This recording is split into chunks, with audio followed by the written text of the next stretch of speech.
শনিবার সারা রাজ্যের সাথে খোয়াইয়েও পালিত হয় হনুমান জয়ন্তী। রাজ্যে রাষ্ট্রবাদী সরকার প্রতিষ্ঠিত হওয়ার পর থেকে ধর্মপ্রাণ হিন্দুরা পূজা পার্বণে মেতে উঠেছেন। শনিবার খোয়াই সফরে এসে একথা বলেন শ্রেষ্ঠ ভুবন সামাজিক সংস্থার প্রতিষ্ঠাতা বিপ্লব কান্তি ভৌমিক। তিনি বলেন, খোয়াইয়ের সাথে তার আত্মিক সম্পর্ক রয়েছে, তাই তিনি খোয়াই সহ গোটা রাজ্যের বিভিন্ন পূজা মণ্ডপগুলি ঘুরে দেখেন।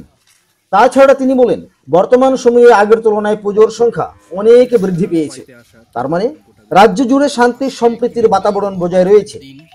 তাছাড়া তিনি এদিন খোয়াই শহরের অফিস টিলা ভৈরব বটগাছ থলিতে আয়োজিত হনুমান পূজা মণ্ডপটিও পরিদর্শন করেন এবং পবন পুত্র হনুমানজির নিকট খোয়াই ও রাজ্যবাসীর উদ্দেশ্যে প্রার্থনা করেন।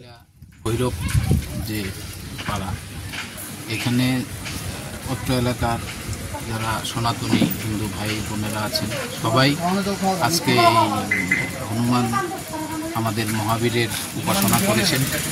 তো আমিও শুনতে পেয়ে আজকে আমিও এটা থেকে বিরত থাকতে পারিনি। তো আজকে এখানে আমি এলাম, আমি প্রণাম করলাম এবং এই এলাকার সবার যাতে ভবিষ্যৎ সুন্দর হয় আরও উজ্জ্বল হয়, ভগবান মহাবীরের কাছে আমি প্রার্থনা করলাম। খোয়াইতে আজকে আর কোন কোন জায়গায় সফর রয়েছে আপনার? খোয়াইটা অ্যাকচুয়ালি দেখুন আমার খুব কাছের, কারণ খোয়াই আমার আমার মার বাড়ি, তো প্রায়ই আমার আসতে হয়। আর খোয়াইয়ের সবাই আমার মনে থাকে, যাই জন্য আমি সবসময় আসি। বিশেষ কিছু নেই, আজকে খোয়াই এমনিতে এসছি সবাইকে একটু দেখা করে যাব।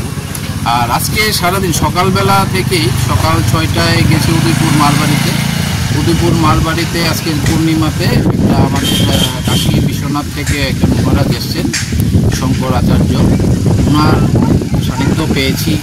তারপর ওখানে কিছু কার্যক্রম ছিল, ওখান থেকে এরপরে ওই কার্যক্রমের পরে আবার দরিদ্র নারায়ণ সেবা হয়েছে, সবাইকে আমরা প্রসাদ বিতরণ করেছি।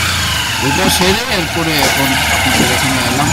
তা আমি আবারও আমার শ্রেষ্ঠ ভুবন সামাজিক সংস্থার পক্ষ থেকে, আমার ব্যক্তিগত তরফ থেকেও আগাম নববৎসরের খোয়াইবাসী তথা এই অত্র এলাকার সকল সনাতনী ভাই বোনদেরকে আমার শুভেচ্ছা জ্ঞাপন করছি।